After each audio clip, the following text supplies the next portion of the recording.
on a hot afternoon? Well, come on with us to the Summerfest.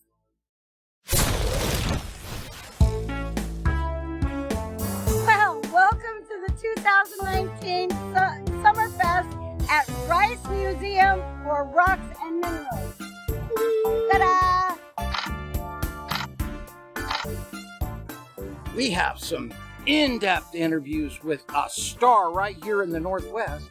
With Garret Romaine. He is the author of Chemtrails of Oregon. Lots of people read it. Excellent book. If you haven't got it, get it.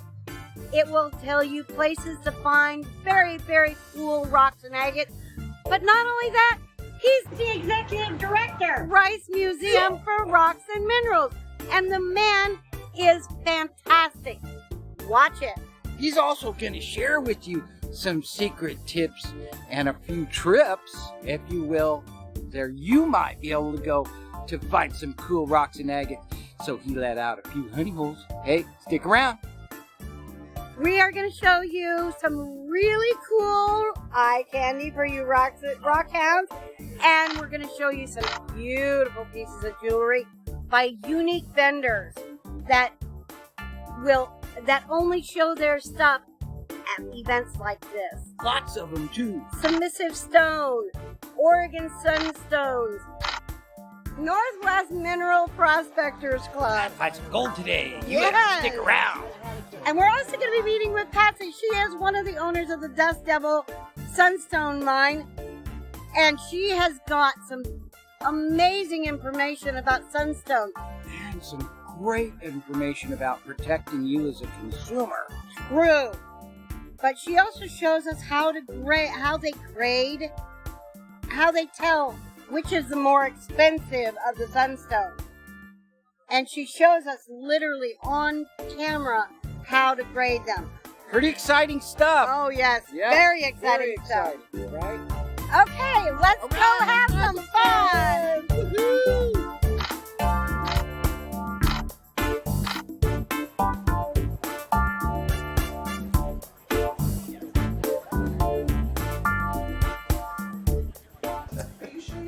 Hi, all. This is CJ, and I'm here with Garret Romaine. He is one of the gods of the rockhounding world.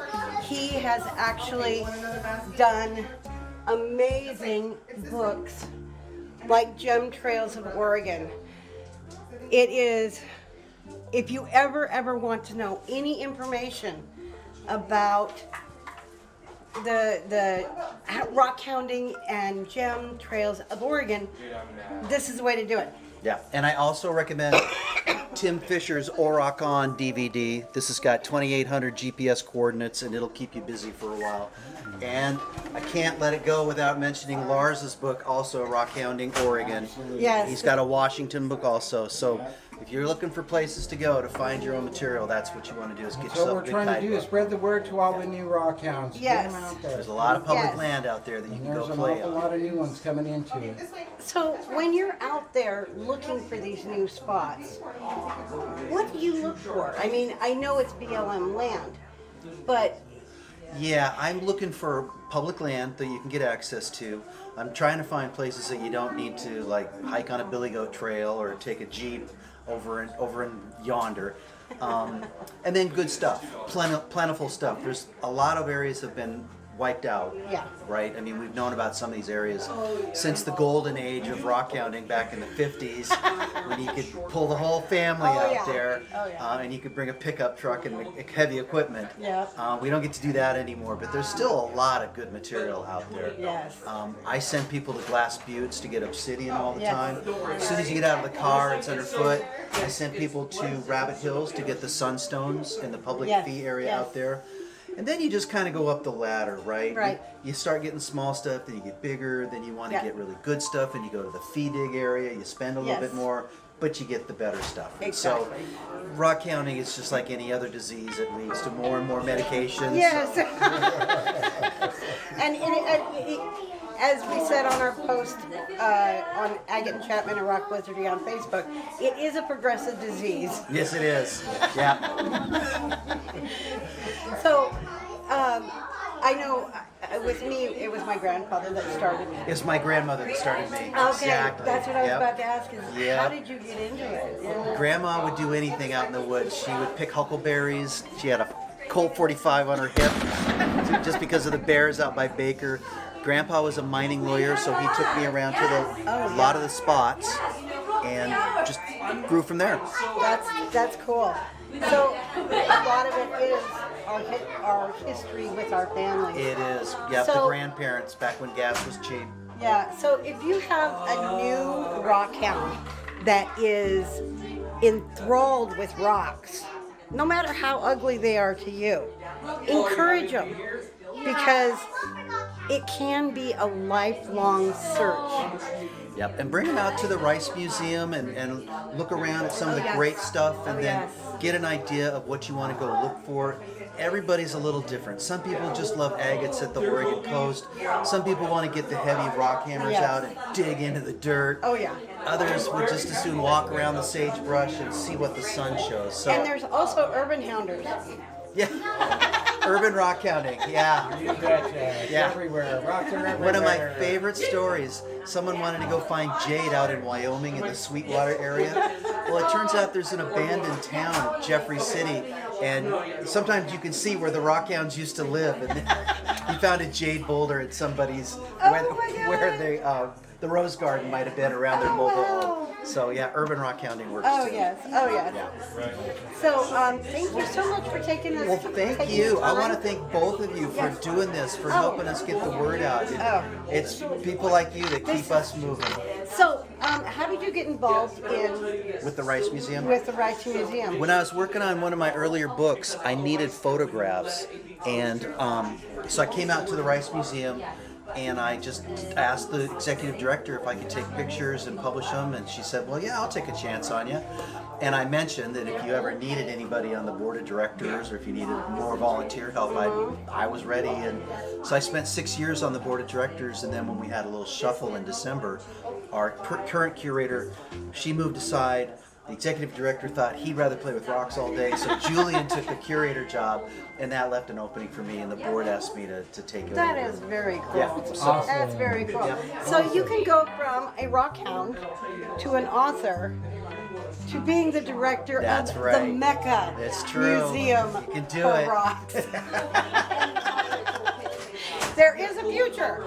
There's a path. Okay, now stay tuned. We're going to be going out and interviewing a lot of the booths and a lot of the owners. So keep with us. Since we were so inspired by his work, his tips, and other rockhounds we know, we're offering a free, in-depth resource guide. And if you stick around to the end of the video, we will have the link there for you.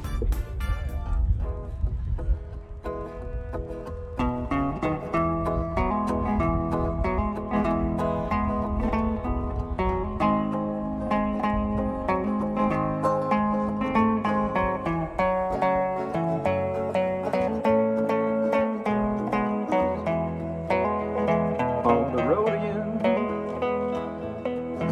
Just can't wait to get on the road again. Life I love is making music with my friends. I can't wait to get on that road again.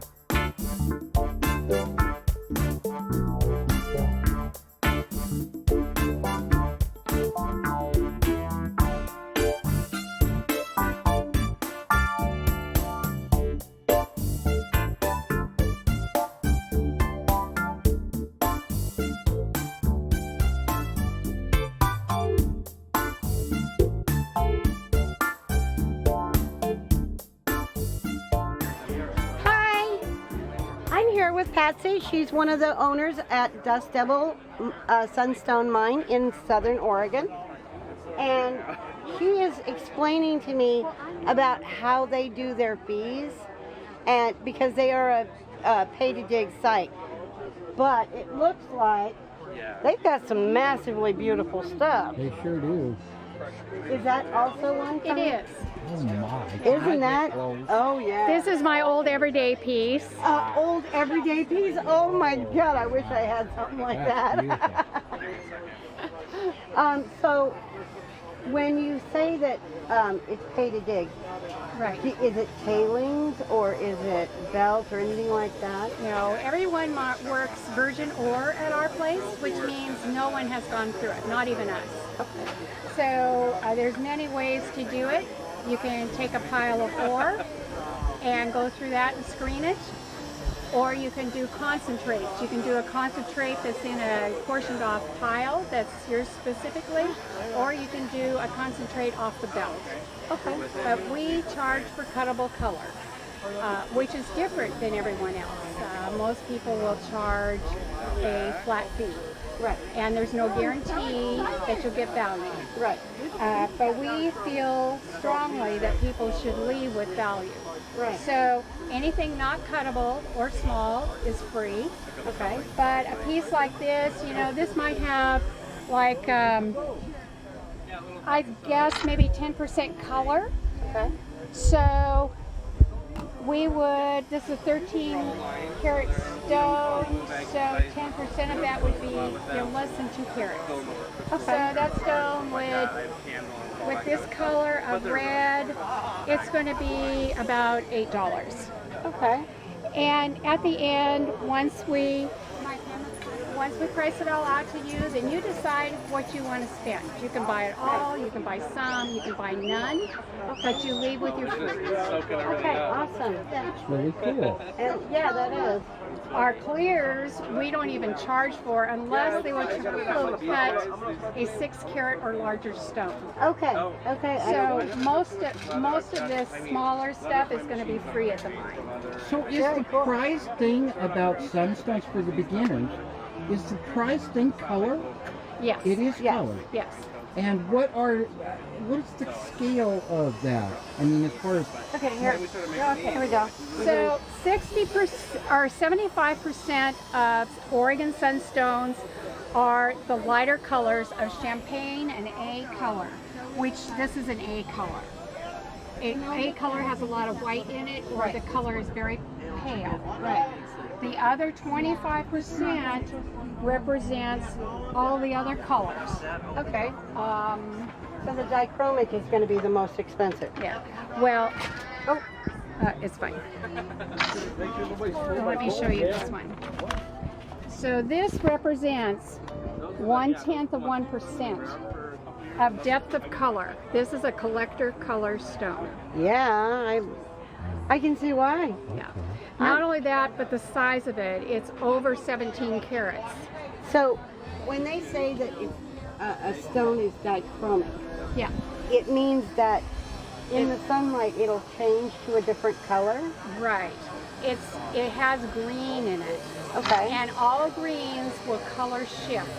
See it flashing red and green. Oh yeah. So that's the dichroism. Okay. And so it depends on how it sits on your body, how the light hits it, as to the color. Right. Very cool. Yeah, they're amazing. They're the only And- stone that does that too, isn't Well, it? they're not the only stone, but in addition to it, we do have some, they're rare, that color change similar to alexandrite. And I Okay. say similar because alexandrite has 2 different metals or 2 different elements in it Right. that make it change. Oregon sunstone isn't like that. It only has copper, right? It has other trace elements in Okay. it. But basically it's the copper. But we do have ones that will color change similar to alexandrite. Okay. The other thing about Oregon sunstone is it is not treated for color. Yes. And since this is going out to your viewers, I'd like to say that you want to be extremely careful when buying off of eBay, because if they're providing you with a plastic authenticity card with a Right. picture of the stone and it's $5 and it's a red stone, Yeah. Done. buyer beware, Yeah. because a red Oregon sunstone is not going to be $5. No. And we've been very aware of this last fall, or last winter. We became aware of it, and it's glass. treating. It's glass. Oh God. It's not even a real stone. It's just Oh wow. glass. Oh no. and they're Yeah. putting it out there as real Oregon sunstone, and that's Oh, no. a real disservice. Yes, it is, because then it gives all of the sunstones a bad name. Yeah. Yeah. We're still kind of recovering from the Andesine issue Yeah. that happened years ago that almost killed our industry. I'll bet. Oh my God. I remember that. Yeah. Well, thank you so very Well, much. thank you That was for an awesome talking to education. me. Yes.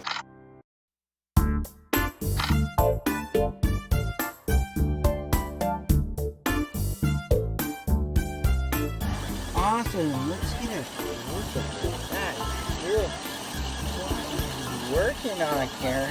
I'm working on a piece of glass. Can I come on? Yes, of course. Doing a pattern called a Mexican Brilliant. Mexican Brilliant. Cool.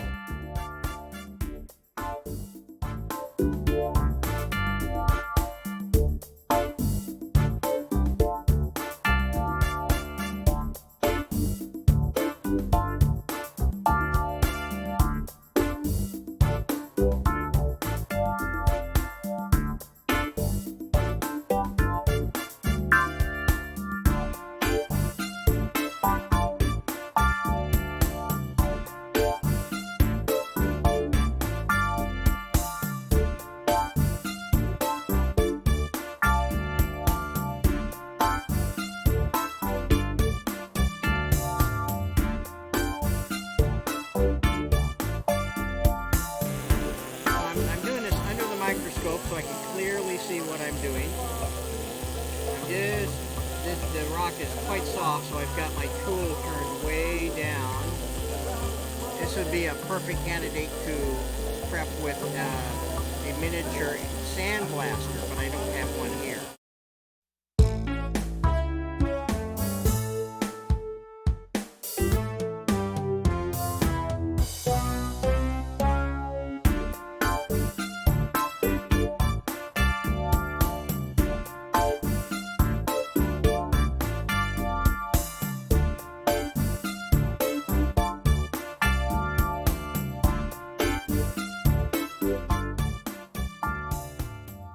Hi all, I'm CJ. This is Christine. Hello. And she is the one half of the Submissive Stones. Custom made jewelry and artwork. They're out of Scappoose, correct? And you said you started digging rocks with your parents when you were a kid. In the 80s. Yeah, and you had Some of these are specimen pieces that my dad cut and polished back in the day, and so like the lap, I have all of his old tabs, like all of his Bruno yes. Jasper, Oh, yes. and just all of those classic pieces. Oh, that, yes. You know, I keep those are mine. Like Yeah. we only make pieces like for family out of those. yeah, I so. understand that.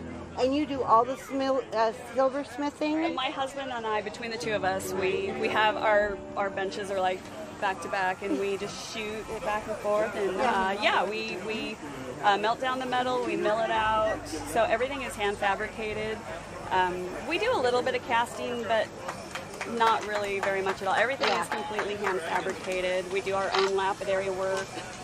A lot of the stones we dig ourselves, and then also we work with, we network a lot with different miners and also different people that have the like estate sales, that purchase estate sales, and to get some of that Very material cool. that you can't dig anymore. Yes, you know? oh yes, the old stock. Exactly. Yes. We also do location services for people that have special, you know, Events. they're looking for special things, special rocks. We network with so many people that we're able to find, a lot of times find what they're looking for. Awesome. Or we can also use other people's stones. They bring it to us and then we can make something special for them. That is so cool. Thank you. Very awesome work. Thank you, Christina. Thanks, CJ. It's nice to see you.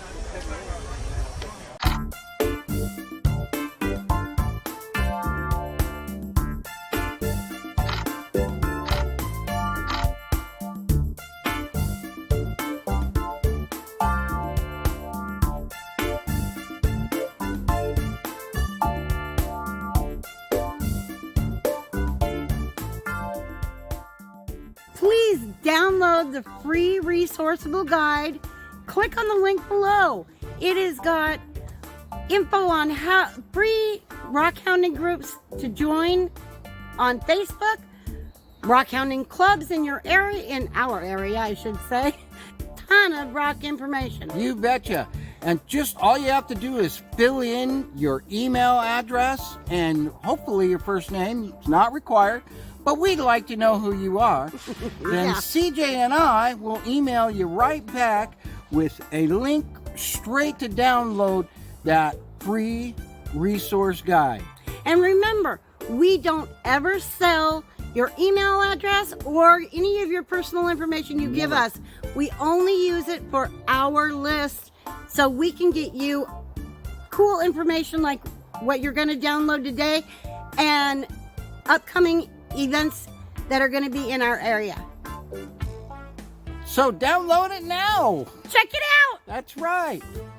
So consider subscribing to our channel. Click on the red button and be sure and click that blue bell if you want up-to-the-minute notifications on videos like the one we're about to show you. So next up is rockhounding tips, tricks, and secrets. 2. And we show you how to identify those really cool little treasures you found.